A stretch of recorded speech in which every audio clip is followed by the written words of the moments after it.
Pois é, hoje, dia 20 de agosto de 2020, já se passaram 4 anos que o futebol brasileiro teve a honra de conquistar o ouro olímpico.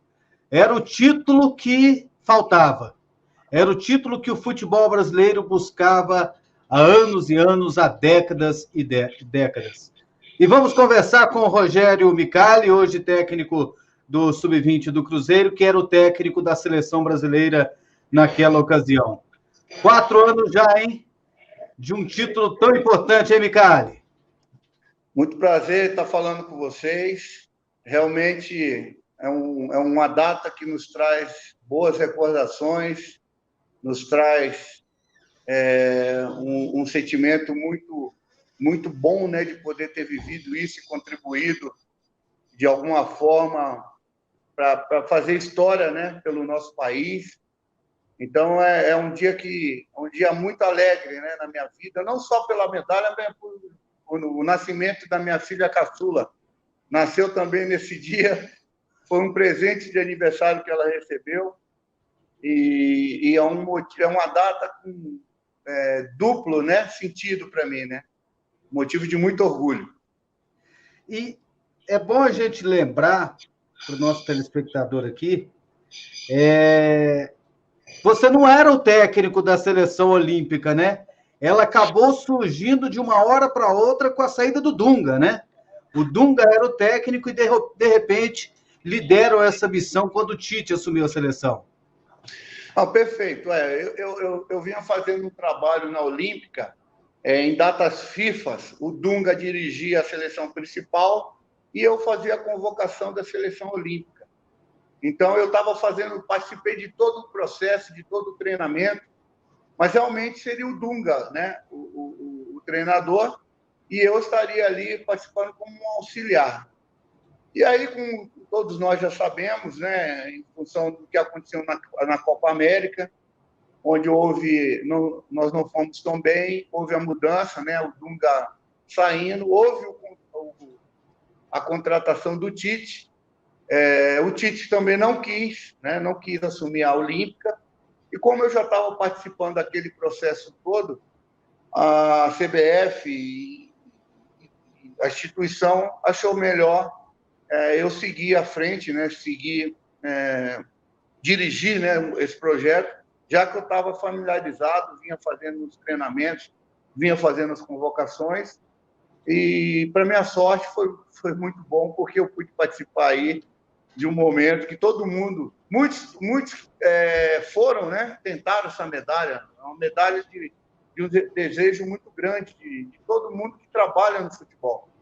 E eu tive a felicidade de poder vivenciar isso e ter conquistado, né? E você tinha ideia do que era a pressão quando você assumiu, quando você falou, sou técnico da seleção olímpica, de que a cobrança era até maior do que Copa do Mundo?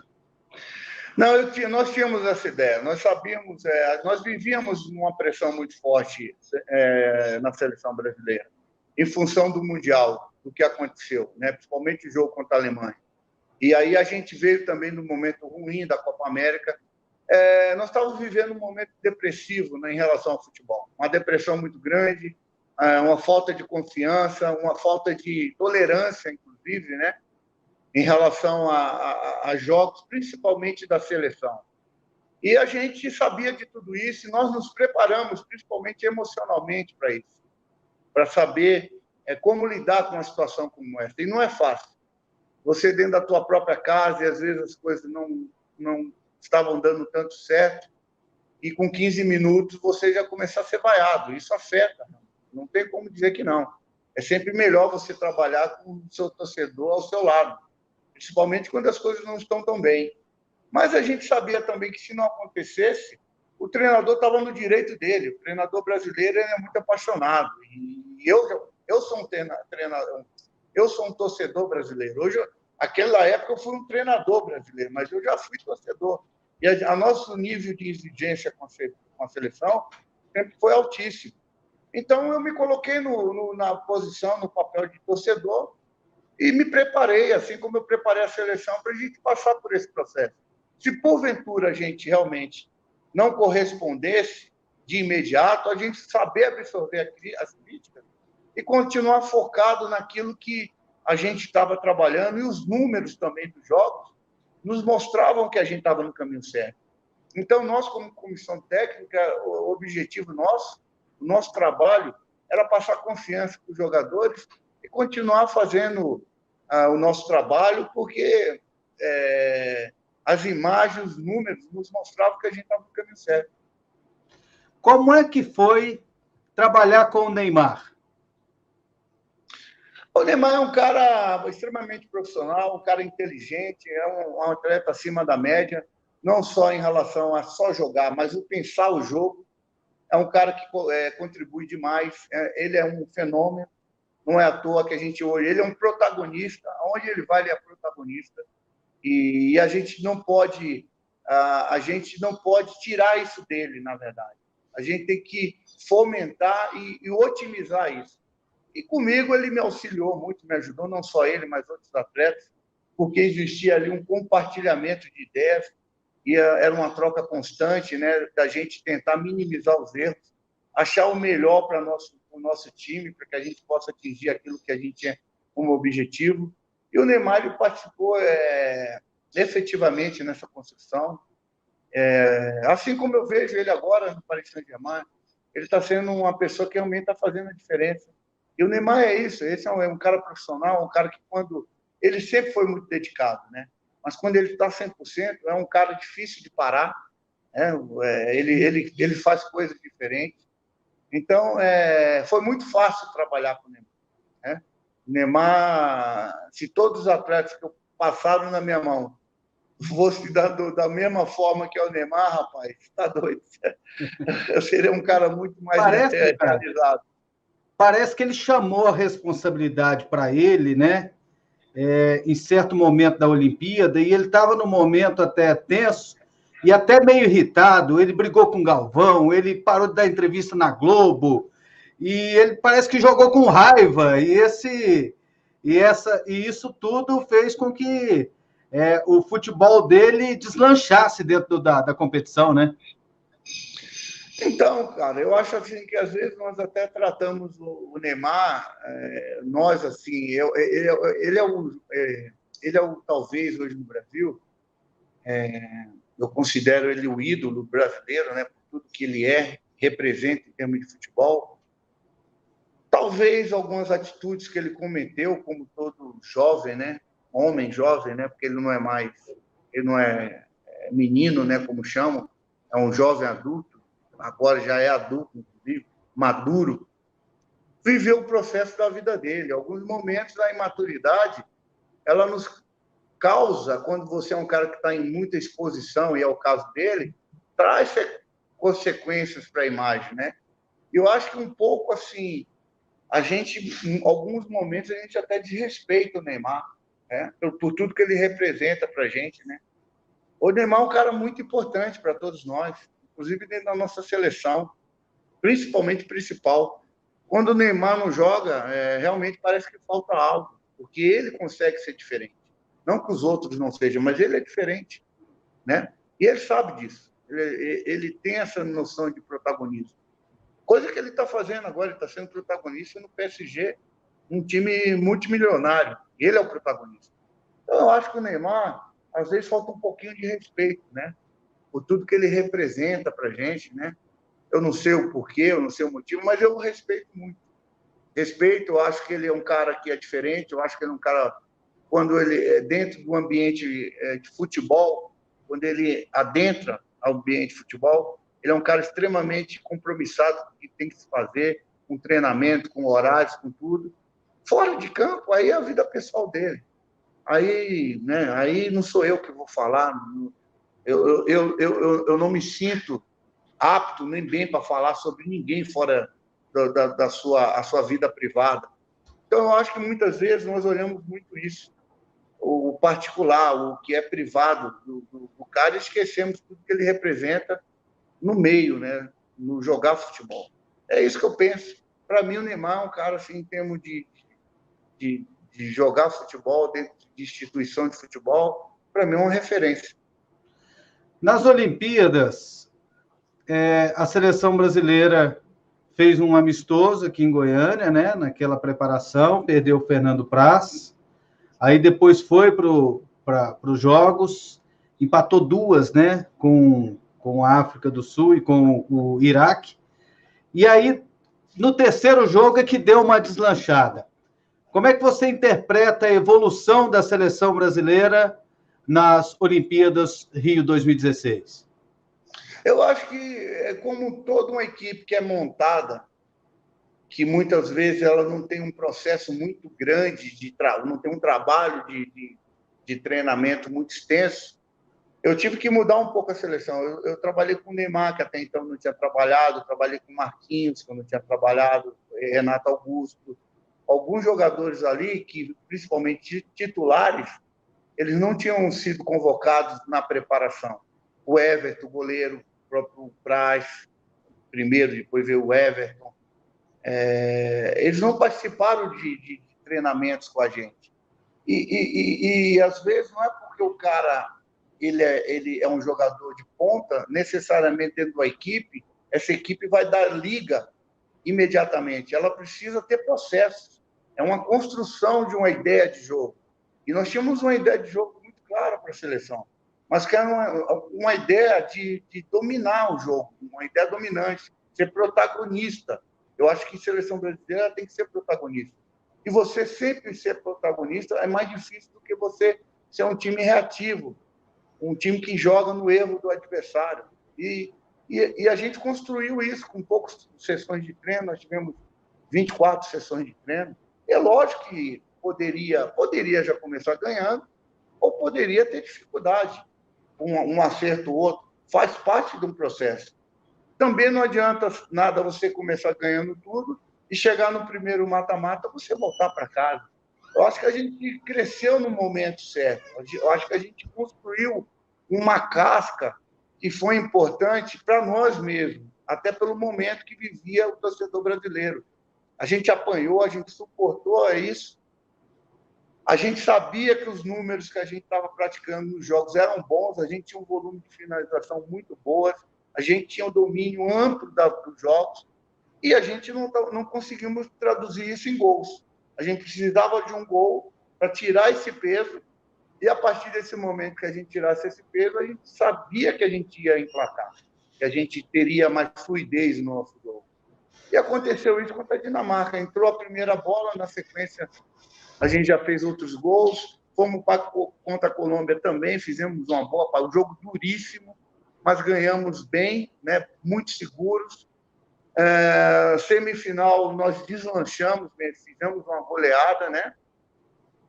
E a final com um grande adversário, né? Um adversário de peso, que hoje o tempo mostra que quantos jogadores daquela seleção hoje estão na principal da Alemanha, né? Então, assim, eu acho que a gente cresceu no momento certo, eu acho que a gente tinha um grupo muito forte, muito unido em relação aos problemas que de fora, principalmente o externo, né? As críticas muito sendo enfáticas, né, em relação a gente.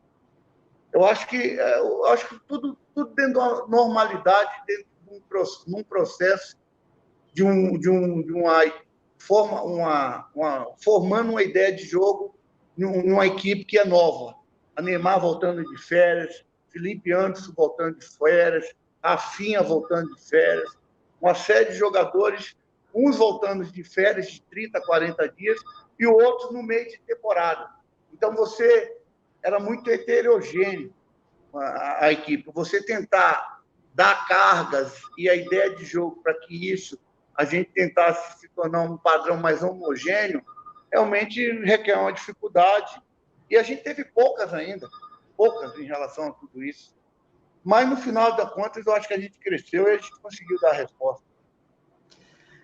4 anos, então, de ter conquistado o ouro olímpico. Quando você pegou a medalha de ouro, assim, ó, o que você pensou primeiro? O que você lembrou? Na verdade, André, eu não tive nenhum prazer de pegar medalha, né? Porque, infelizmente, a gente não ganha medalha, né? A Não comissão ganha? técnica. Ah, Não, não, é. a gente não ganha. A gente vê os atletas pegarem, né? Mas a gente vai lá, dá uma olhadinha, namora, né? Vê que foi bacana. Mas, a brincadeiras à parte, o momento foi de alívio. O primeiro momento, quando acabou tudo, foi de alívio. De missão cumprida. Eu tive uma missão que era importante, uma missão que até então era uma perseguição do nosso futebol, né? Vários treinadores tentaram assim, né? Treinadores, inclusive, de um padrão elevado, renomados, né? E coube a Deus me dar esse momento, né, importante na minha vida, eu poder viver isso e conquistar, né? E uma coisa que é extremamente difícil, aparentemente, depois que você ganha, é engraçado como é, né? Algumas pessoas até dizem, né, é fácil, porque foi isso, porque tinha aquilo, o outro não tinha, mas a gente sempre teve grandes jogadores, a gente teve desde Romário, desde Ronaldinho Gaúcho, desde Fenômeno, né, do outro Ronaldo. A gente teve grandes nomes na história tentando isso, e a gente não. E é isso que às vezes é engraçado, né? Não o torcedor brasileiro, mas alguns comentários, não, porque foi fácil. Nunca foi fácil, porque agora seria fácil. Porque ganhou, é fácil. Então, isso que às vezes é ruim, porque a gente tem que valorizar, né? Porque muita gente queria conquistar uma medalha como essa. Tem países que lutam para ter uma medalha como essa e nunca vão ter, né? E a gente conseguiu. A gente, na verdade, hoje, com essa de hoje, nós somos o maior medalhista, que a gente já ganhou outras de prata, de bronze. Então, o Brasil, em termos de quadro de medalha no futebol, depois da medalha de ouro, entrando a de ouro, a gente também virou um dos maiores vencedores aí de Jogos Olímpicos. E a gente fechou um ciclo, né? Nós ganhamos tudo. Eu acho que isso é importante para a história do nosso futebol. Rogério, até para ir concluindo com você, para não tomar muito seu tempo aí, você conquistou, no comando da seleção brasileira, o título que era mais cobiçado. A seleção já tinha ganhado 5 Copas do Mundo, não sei quantas Copas América, já tinha conquistado tudo que tinha. Só faltava essa, e você foi o treinador que conseguiu. Por que você não continuou, pelo menos na seleção olímpica da seleção brasileira? E por que depois disso você até não foi mais valorizado dentro da carreira de treinador de futebol depois de uma conquista tão importante, Rogério? Bom, são fenômenos que a gente não. Eu acho que o mercado brasileiro, eu não tenho uma leitura, né? Eu vejo assim, eu tinha um trabalho dentro da seleção, porque as pessoas olham muito aquilo que foi as Olimpíadas, mas eu fui vice-campeão mundial sub-20, né? A gente perdeu o título do 2015, faltando 2 minutos para acabar para a Sérvia. A gente foi a uma final. Aí eu fui medalhista pan-americano, o Brasil não era medalhista depois de 20 e poucos anos. A gente foi um bronze. Fui campeão de torneios que a seleção participou, alguns menores, e culminou com o título olímpico. Então, assim, a trajetória dentro da seleção brasileira foi uma trajetória vitoriosa. Só que no primeiro momento que a gente não alcançou um objetivo traçado, que foi o sul-americano, que pela primeira vez na história, uma equipe com hexagonal final, que a gente foi ao hexagonal final, a gente com 6 pontos, primeira vez que aconteceu na história, a equipe não foi ao Mundial. E aí aconteceu com a gente. E aí houve desligamento. Porque dentro da CBF, até então, resultado. Não tem jeito, né? O único que está tendo a oportunidade de talvez ter um processo mais longo é o Tite agora. Está sendo uma quebra de paradigma. Todo mundo que não teve êxito na seleção, automaticamente é desligado, né? A gente quer muito o imediato. A gente no Brasil não acredita em processo, né? A gente quer a coisa para ontem. Infelizmente lá eu tinha não era um contrato, um acordo, né? Podemos dizer assim, e lá que eu eu seguiria para esse novo ciclo, né? Mas no primeiro momento que a gente não conseguiu, a gente realmente houve essa mudança.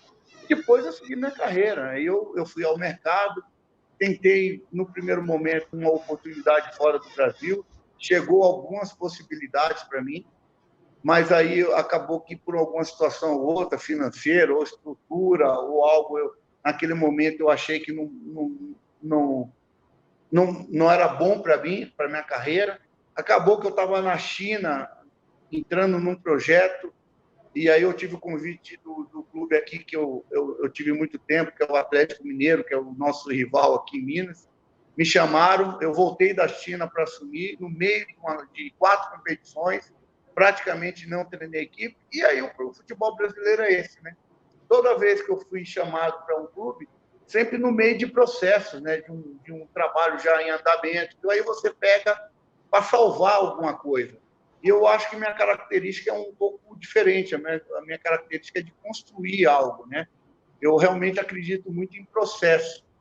E todos os convites que eu tive, inclusive o ano passado, foi um ano que eu não trabalhei, porque eu voltei mesmo para o mercado externo para atender. Eu tive 3 propostas concretas, chegamos a negociar bastante, mas financeiro, o outro foi pelo país, que entrou em guerra, e aí eu fiquei um pouquinho preocupado.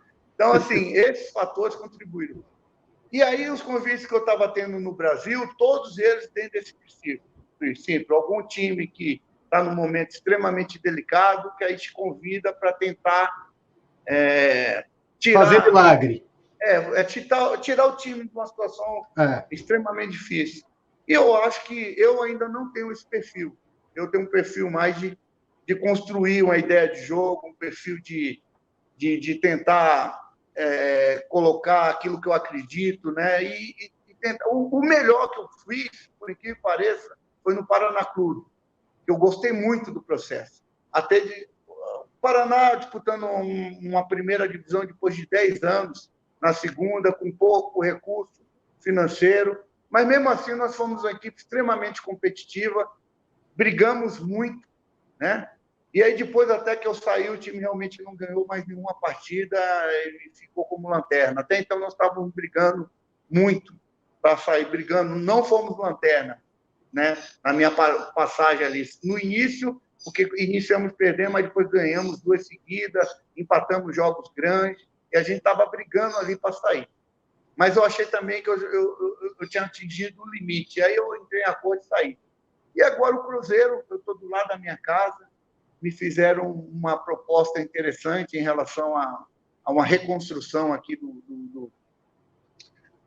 da categoria de base. É um mercado que eu conheço muito bem, eu trabalhei praticamente a minha vida toda, e eu estou num clube aqui com uma possibilidade de um projeto de carreira interno, construir aqui e depois, mais ali na frente, a gente tem uma oportunidade, quem sabe, na equipe principal.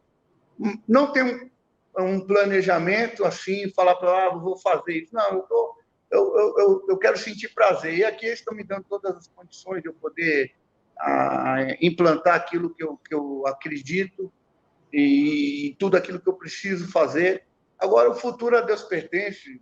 A gente sabe que amanhã pode aparecer uma outra coisa que realmente aí possa valer a pena. É uma questão de sentar e conversar.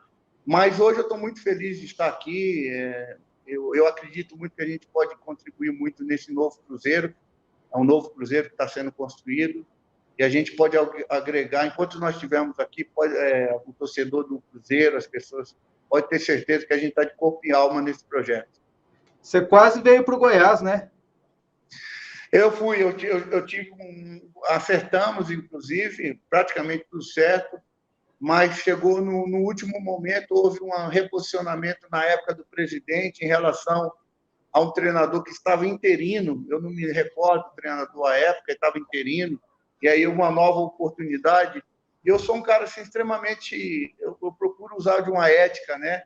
Eu não ia ficar esperando uma proposta, teoricamente, para o meu companheiro perder para eu poder assumir a equipe, né? Se não fosse naquele momento, a gente deixaria para uma próxima oportunidade, para um outro momento. E foi assim. Aí eu tinha outras coisas em pauta também, né? Acabou que a gente quase foi. Estava certo, tínhamos fechado o negócio, mas no finalmente houve esse acerto interno do clube, com o interino na época, né, que era uma pessoa do próprio clube, de continuar, dar mais uma oportunidade. E aí a gente acabou deixando para um outro momento. Rogério Micali, muito obrigado pela entrevista aqui na PUC TV Goiás. Prazer falar contigo. Parabéns aí pelos 4 anos da medalha olímpica e pelos 4 anos da sua filha caçula. Qual é o nome dela? Amanda. Parabéns para Amanda e parabéns pela medalha, né? Esses dois prêmios aí que você ganhou na sua vida. Muito obrigado. Foi um prazer falar com vocês. Um abraço a todos de Goiás, né? Do povo de Goiás. É uma cidade, é um estado maravilhoso, né? Tive algumas oportunidades, principalmente aí, né? Goiânia, né? Que eu tive algumas oportunidades aí de base e tal, mas assim, tive uma excelente impressão da cidade, uma cidade muito bacana, uma cidade acolhedora, né? O povo Goiás tem muito a ver aqui com o povo mineiro também, né? Até em relação à música. É um prazer muito grande eu poder falar com vocês. Aqui tem música, aqui tem pão de queijo, aqui tem piqui, aqui é muito parecido. E aqui o pessoal fala uai e fala trem. Mas é isso, é um prazer, viu? Espero em breve poder visitá-los.